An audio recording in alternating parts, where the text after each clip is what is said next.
Hello नमस्ते प्रणाम दोस्तों, मैं मंजू तिवारी अपने blog channel Manju Tiwari blog में आप सभी का स्वागत करती हूं।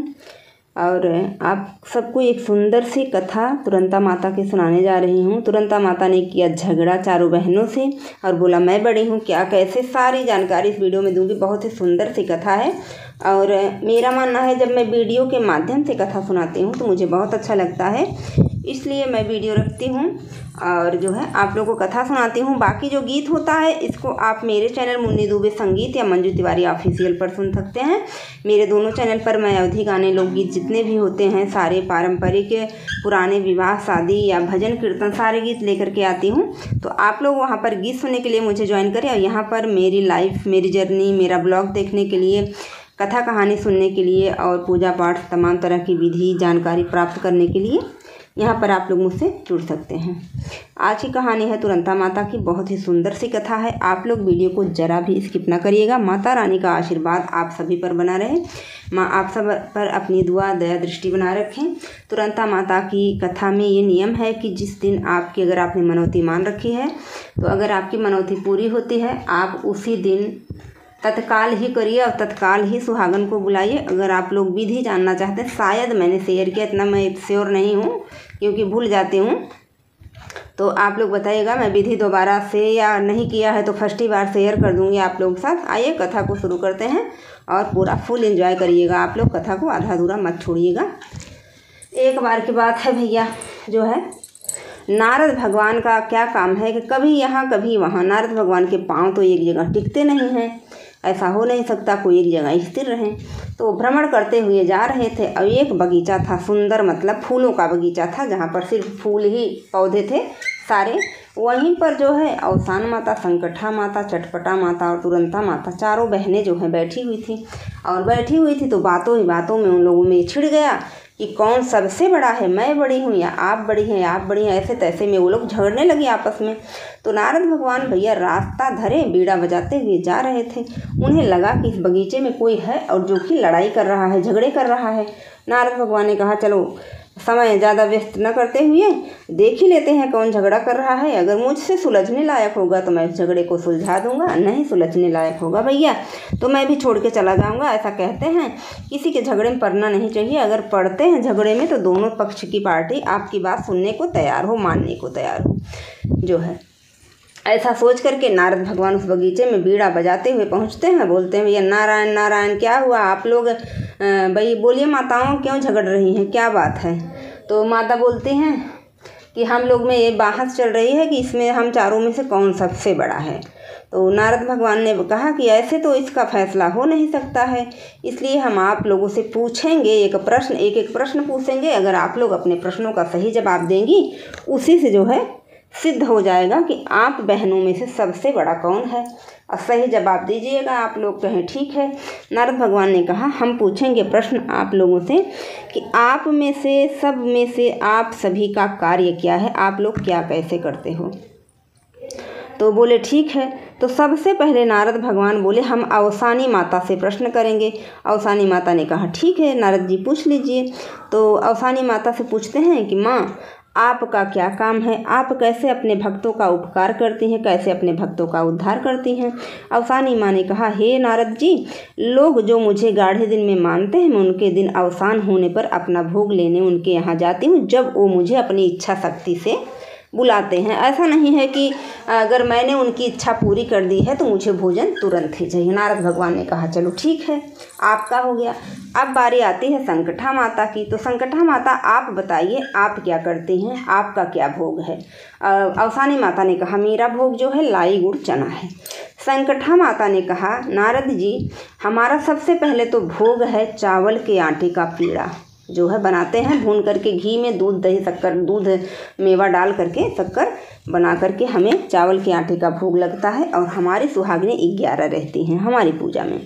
और हमको जो बहुत संकट पड़ने पर मानता है, मेरा नाम ही संकटा माता है, तो मैं उसके संकट जब हर लेती हूँ, जब उस इंसान को भगवान देते हैं तो वो मुझे बुलाता है, मैं उसके घर जाती हूँ अपने भोग लेकर के आती हूँ। अब बारी आती है चटपटा माता की।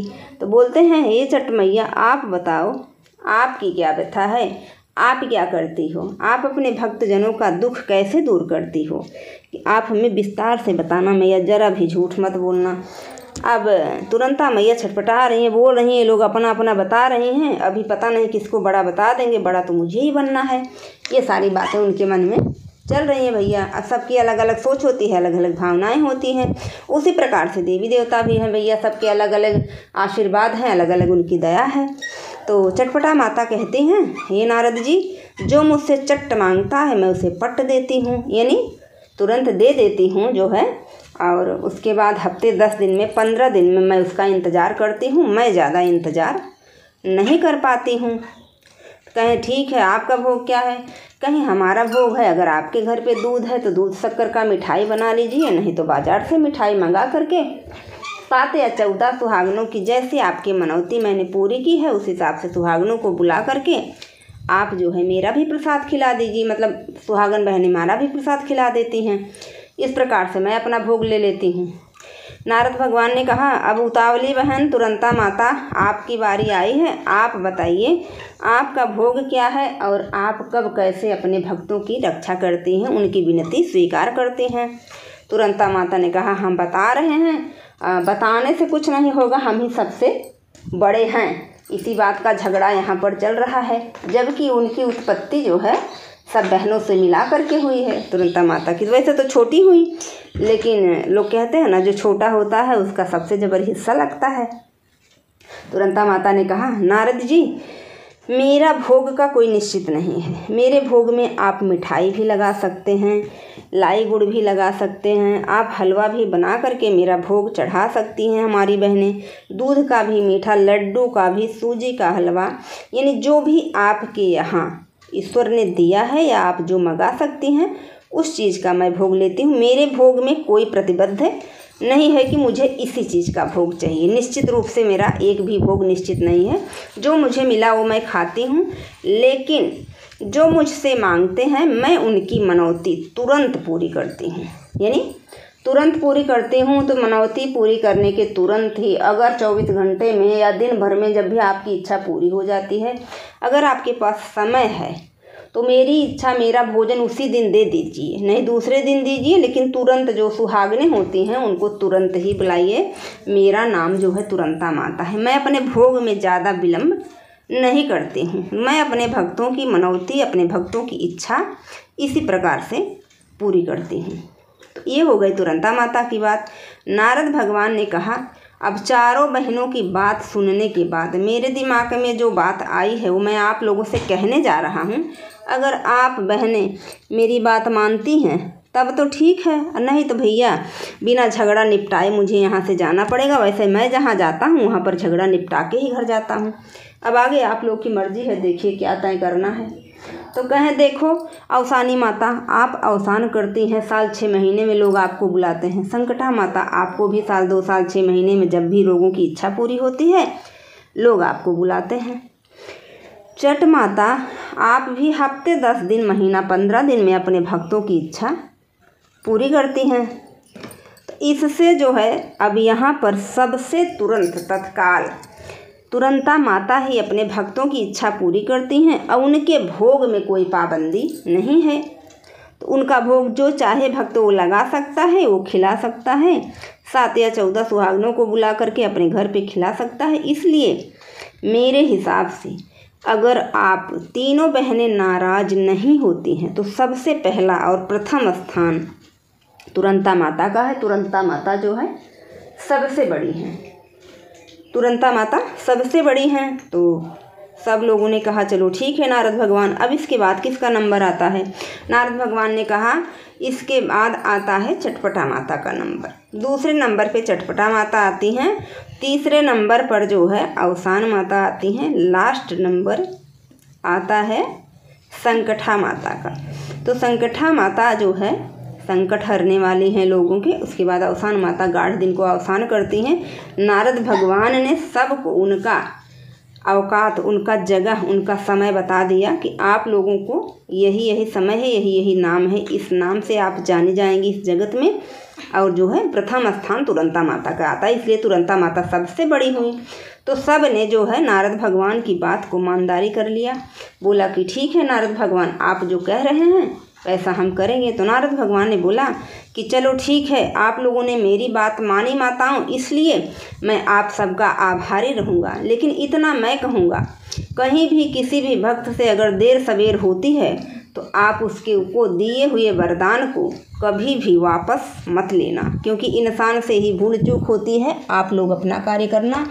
पापी मनुष्य है, इस धरती पर कहीं ना कहीं मोह माया के जाल में फंस जाता है और देवी देवताओं को भूल जाता है। जब तमाम तरह की परेशानियों में घिरता है तो फिर वो आपको याद करता है। इसलिए कभी भी भूले बिसरे को आप सज़ा नहीं देंगी। तो यही जो है नारद भगवान ने बताया। बोला कि तुरंता माता की ये कथा जो जो भाई बहन सुनेंगे उनका जीवन धन्य हो जाएगा। माता रानी उनकी हर इच्छा पूरी करेंगी, हर मनोकामना पूरी करेंगी। आशा करती हूँ आप लोगों को ये कथा ज़रूर पसंद आएगी। हमारी कथा आपको पसंद आती है, चैनल पर नए हैं तो सब्सक्राइब, वीडियो को लाइक शेयर कर लेना। नेक्स्ट वीडियो में अगर आप लोग चाहते हैं तो तुरंता माता का संपूर्ण विधान ज़रूर बताऊंगी। वैसे हमारी सुहागन बहनों से रिक्वेस्ट है, कहना चाहूँगी, लाल या पीली साड़ी पहन करके ही आप किसी भी पूजा में हरी, वैसे ज़्यादातर हो सके तो 101% आप प्रयास करिए कि लाल या पीले रंग की साड़ी, यानी पीले में कई कलर का पीला आता है, लाल में भी कई कलर का लाल कलर आता है, जो है साड़ी पहन करके अगर आप इस पूजा में जाती हैं तो इसका बहुत ही बड़ा आपको पुण्य मिलता है। और जो है सुहागन महिलाओं को अक्सर पूजा पाठ, विवाह शादी में ज़्यादातर लाल पीले वस्त्रों का ही जो है वो करना चाहिए, पहनना चाहिए। तो चलिए, कथा कहानी पसंद आई है, चैनल पर नए हैं तो सब्सक्राइब, वीडियो को लाइक शेयर कर लेना। मेरे गीत के चैनल मंजू तिवारी ऑफिशियल में भी आप सभी का स्वागत है। मुन्नी दुबे संगीत पर भी आप सभी का मोस्ट वेलकम है। आप लोग जितना प्यार मेरी शॉर्ट वीडियो पर देते हैं उतना ही प्यार मेरी फुल लॉन्ग वीडियो पर दीजिए। आप लोगों का सहयोग ही मेरे जीवन का आधार है। आप लोग मेरी वीडियो को पूरा देखिए, इसलिए मैं दिन रात यहाँ पर मेहनत करती हूँ आप लोगों से। और माता रानी से हाथ जोड़कर विनम्र निवेदन है, मेरी वीडियो को पूरा देखें, चैनल को लाइक सब्सक्राइब करें।